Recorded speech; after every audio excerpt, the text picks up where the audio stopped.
साइकोटॉक lecture series के नए lecture में आपका स्वागत है। आज के लेक्चर का टॉपिक है क्वार्टाइल डेविएशन या चतुर्थांक विचलन। चलिए समझते हैं क्वार्टाइल डेविएशन क्या होता है और इसका कैलकुलेशन कैसे किया जाता है।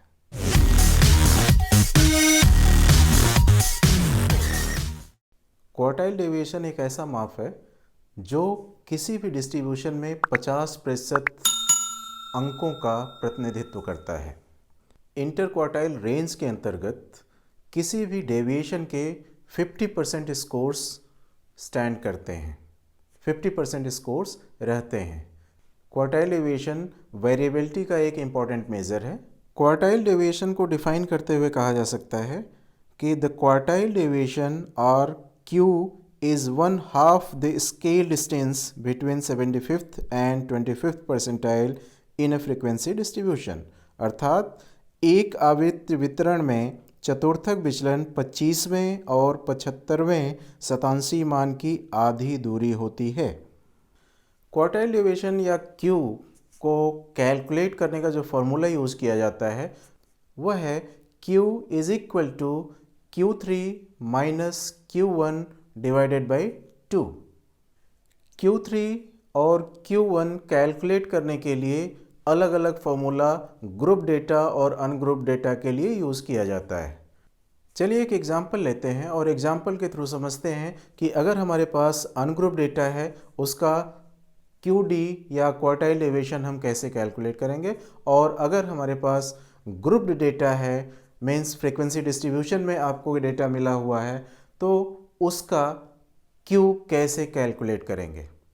अनग्रुप डेटा के लिए Q1 निकालने का फॉर्मूला होता है n+1 बाई 4th नंबर।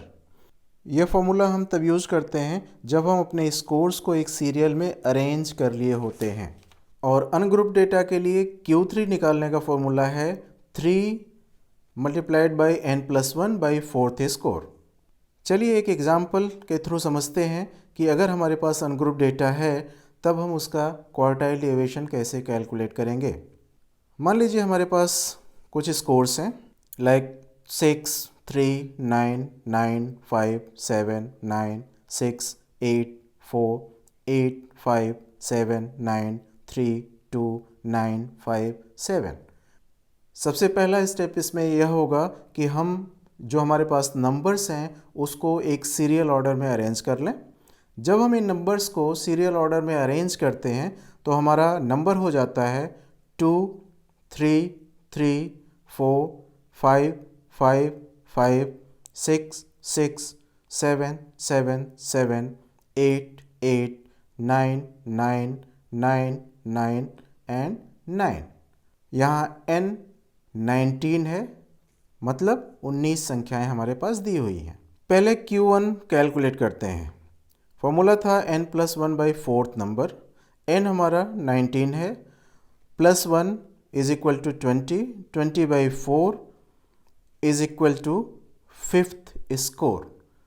अर्थात जो नंबर्स हैं उसमें 5वां स्कोर हमारा Q1 होगा। 5वां स्कोर क्या है देखें, पहला स्कोर है 2, दूसरा है 3, तीसरा है 3, चौथा है 4 और 5वां स्कोर 5 है। सो 5th स्कोर इज़ 5, तो Q1 हमारा यहाँ हो जाएगा 5। इसके बाद हम Q3 कैलकुलेट करें।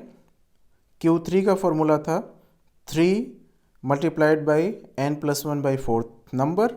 हमारा n+1 20 हो जा रहा है, multiplied by 3 is equal to 60 by 4th number is equal to 15th number.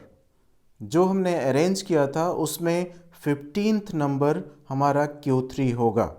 देखने से ज्ञात होता है कि जो अरेंज किया हुआ नंबर है उसमें 15th नंबर 9 है, तो यहाँ हमारा Q3 9 हो जाएगा। अब Q का फॉर्मूला हमारा था Q3 minus Q1 divided by 2। हमारे पास Q3 निकल गया और Q1 निकल गया है। अब इसको फॉर्मूला में रखें। 9 minus 5 by 2 is equal to 4 by 2 is equal to 2। हमारा आंसर हो जाएगा 2।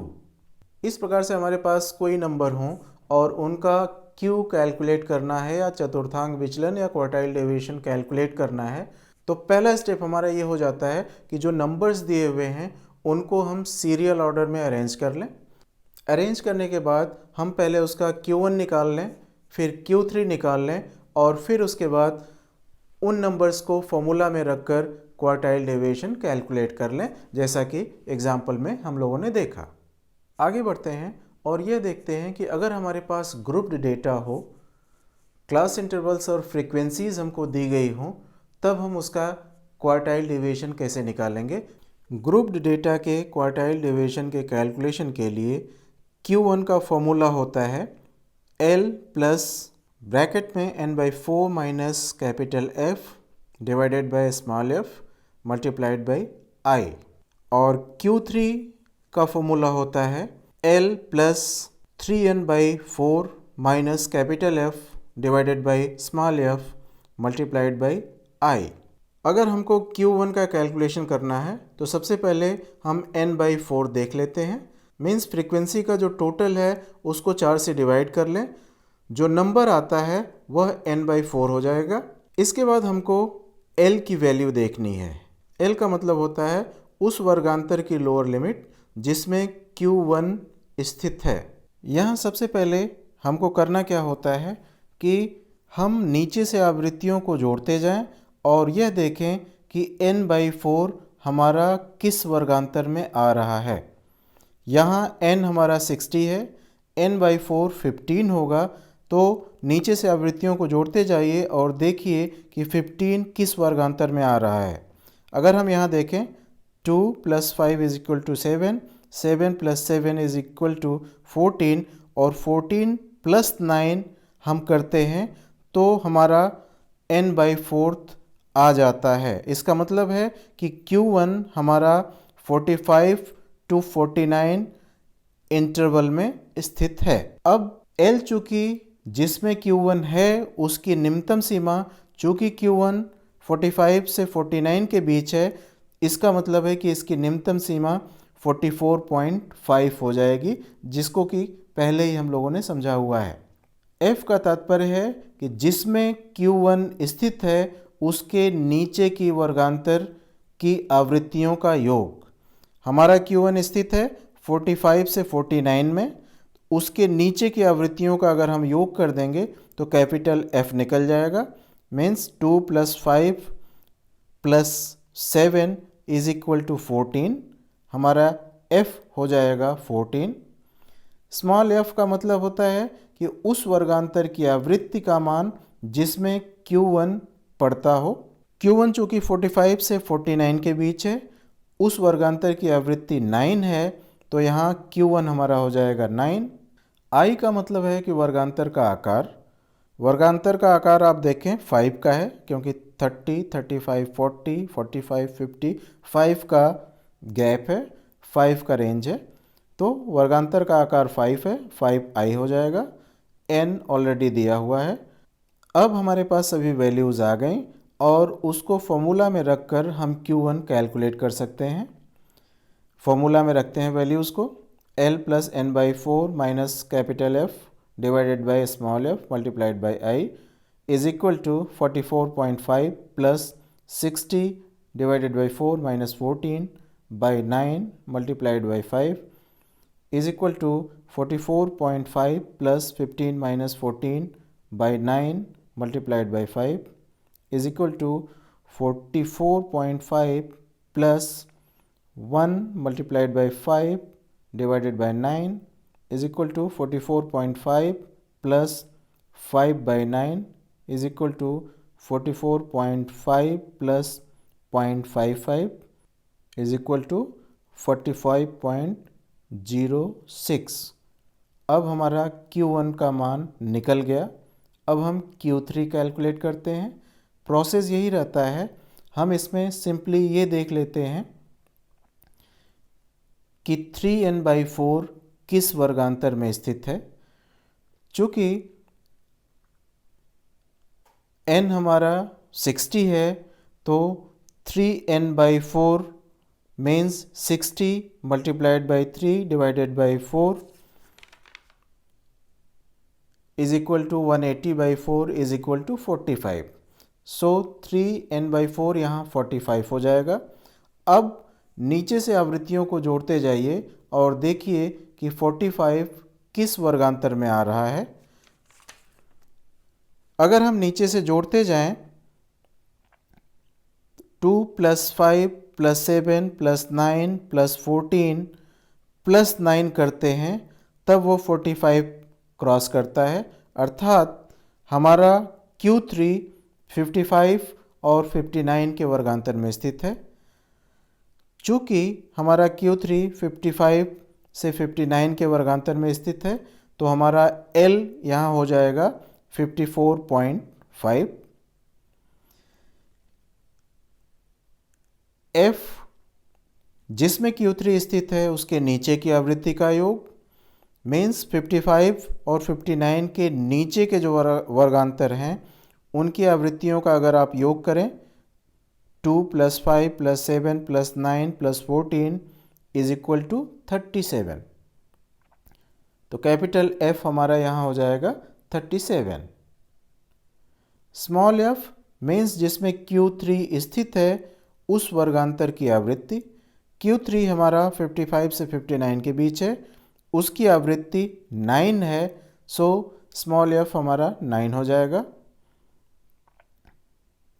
I वर्गांतर का आकार जो कि Q1 के कैलकुलेशन में हम लोगों ने देखा था 5 है। अब हमारे पास सभी वैल्यूज़ आ चुकी हैं। अब सभी वैल्यूज़ को आप Q3 के फॉर्मूला में रखें। Q3 का फॉर्मूला था L + 3n/4 minus capital F divided by small f multiplied by I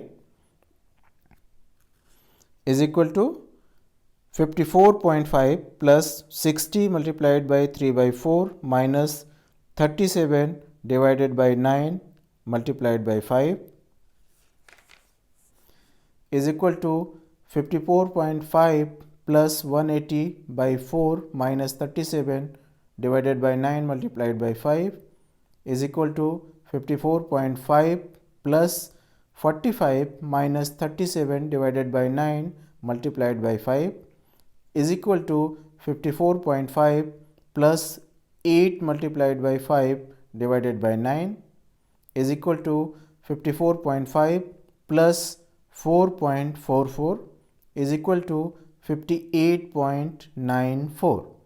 तो 58.94 हमारा Q3 हो जाएगा। अब चूंकि Q3 और Q1 का कैलकुलेशन हम लोगों ने कर लिया, अब Q का कैलकुलेशन करना है। Q का फॉर्मूला था Q3 minus Q1 divided by 2।